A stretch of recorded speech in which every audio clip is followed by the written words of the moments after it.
नमस्कार, न्यूज़ 18 का digital platform देख रहे हैं आप और आपके साथ मैं हूं रितु सिंह। गाजा के राफा बॉर्डर के पास करीब 200 हमास लड़ाके एक सुरंग में फंस गए हैं और वहां से नहीं निकल पा रहे हैं। इजरायली मीडिया रिपोर्ट्स में सूत्रों के हवाले से बताया गया है कि लड़ाके मार्च 2025 से यहीं फंसे हुए हैं।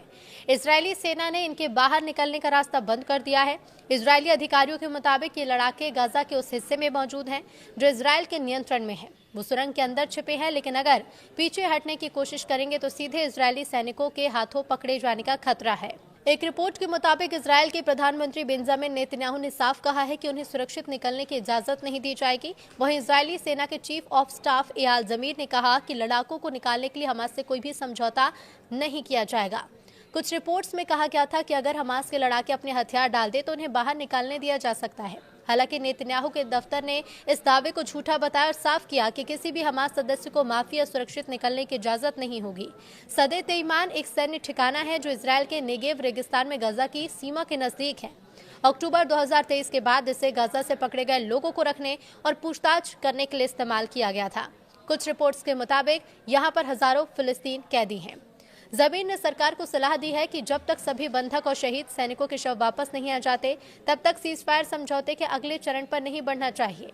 उन्होंने ये भी कहा कि गाजा को पूरी तरह से हथियारों से मुक्त किए बिना वहां किसी तरह का कामकाज शुरू नहीं होना चाहिए।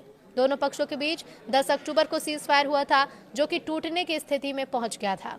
अब ये बयान ऐसे समय में आया है जब इजरायल ने हमास को चेतावनी दी थी कि वो गाजा के अपने हिस्से में पीछे हटे। इजरायली सेना ने कहा है कि येलो लाइन पार करने वाले किसी भी व्यक्ति को दुश्मन माना जाएगा।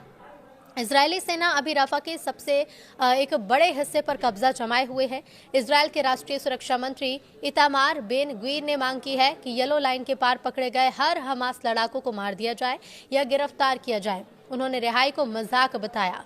सूत्रों के हवाले से बताया गया है कि राफा में मौजूद हमास के लड़ाके जिनसे पिछले 7 से 8 महीने से संपर्क नहीं हो पाया, शायद ये भी नहीं जानते कि अब सीजफायर लागू हो चुका है। उनमें से एक ने कहा कि उन लड़ाकों को वहां से निकालना सीजफायर को बनाए रखने के लिए बहुत जरूरी है। लेकिन इसी बीच मिस्र ने 6 नवंबर को इजरायल और हमास के बीच एक समझौते का प्रस्ताव दिया। कहा गया था कि हमास के लड़ाकों को सुरक्षित निकलने का रास्ता दिया जाए। इजरायल उन्हें मारने की बजाय किसी तीसरे देश या गाजा के दूसरे हिस्से में जाने का मौका दे। तो वही समझौते के तहत लड़ाकों को छोड़ने के बदले में हमास के लड़ाके हथियार डालने और गाजा के नीचे बनी सुरंगों को पूरी जानकारी देंगे ताकि इजरायल उन्हें नष्ट कर पाएगा। इस डील से मिस्र चाहता था कि युद्ध विराम कायम रहे क्योंकि राफा में लड़ाई बढ़ने से फिर से युद्ध छिड़ सकता था। ये प्रस्ताव अमेरिका और कतर की जानकारी में था ताकि गाजा में चल रहे संघर्ष विराम को बचाया जा सके।